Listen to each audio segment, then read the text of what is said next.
حدیث نمبر 4660 اور 61، نبی علیہ السلام بیمار ہوئے، بلال نے اذان کہی تے حجرے دی باری دے نال کھڑے ہو کے بلال آندے نے اللہ رسول نماز دا ٹائم ہو گیا۔ اتھوں بھی استدلال کیتا جاندہ ہے مسجد دا خادم مؤذن امام قاری نو کہہ سکتا ہے نماز دا ٹائم ہو گیا نماز پڑھاؤ، مولوی نو غصہ نہیں کرنا چاہیے۔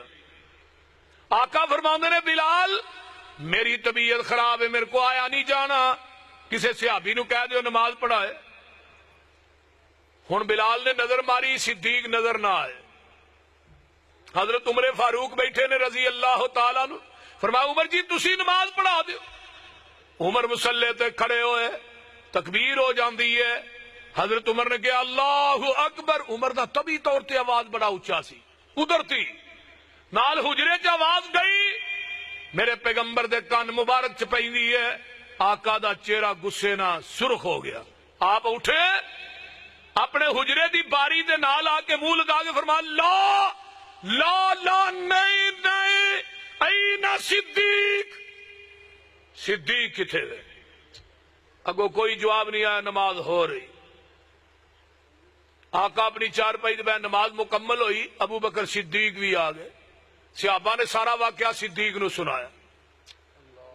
حضرت ابو بکر صدیق حجرہ عائشہ، آقا فرماندے نے ابن ابی قحافہ کتھے گئے سو؟ اللہ رسول لیٹ ہو گیا، نماز پڑھی ہے؟ فرمایا نہیں، نماز نہیں پڑھی ہے، نہیں پڑھی۔ اللہ رسول لیٹ، فرمایا صحابہ نو کٹھا کر لو، نماز دوبارہ پڑھا دیو۔ اللہ رسول نماز ہو چکی، عمر نے نماز پڑھا دیتی ہے، فرمایا مینوں بھی پتا نماز عمر نے پڑھا دیتی ہے، پر ابو بکر تسی دوبارہ پڑھاؤ، تھوڑی فرضی ہو جائے گی، انہاں دی نفلی ہو جائے گی۔ آن والی امت نو دسنا چاہنا میرے تو بعد میرے مصلی دا وارث میرا صدیق ہے رضی اللہ تعالی۔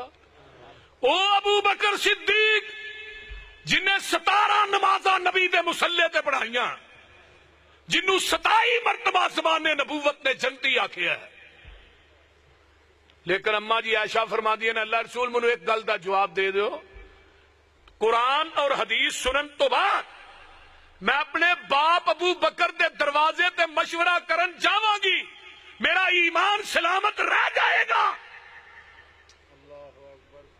ٹیسیاں دے باسیو، اردا گرد دون والے ہو، قرآن دے پروانے ہو، اے مسلک اہل حدیث ہے جی اما ایسا نبی دی حدیث اور قرآن سنن تو بعد باپ ابو بکر دے دروازے تے مشورہ کرن جائے او دا ایمان سلامت نہیں رہندا۔ تو نبی دی حدیث اور قرآن سنن تو بعد امام ابو حنیفہ دے دروازے تے جائے، امام شافعی دے دروازے تے جائے، احمد بن حنبل دے دروازے تے جائے، امام مالک دے دروازے تے جائے، آج تے پیر یا مرشد یا خطیب یا مولوی دے دروازے تے جائے، مینوں دس تیرا ایمان کیویں سلامت رہ جاندا ہے؟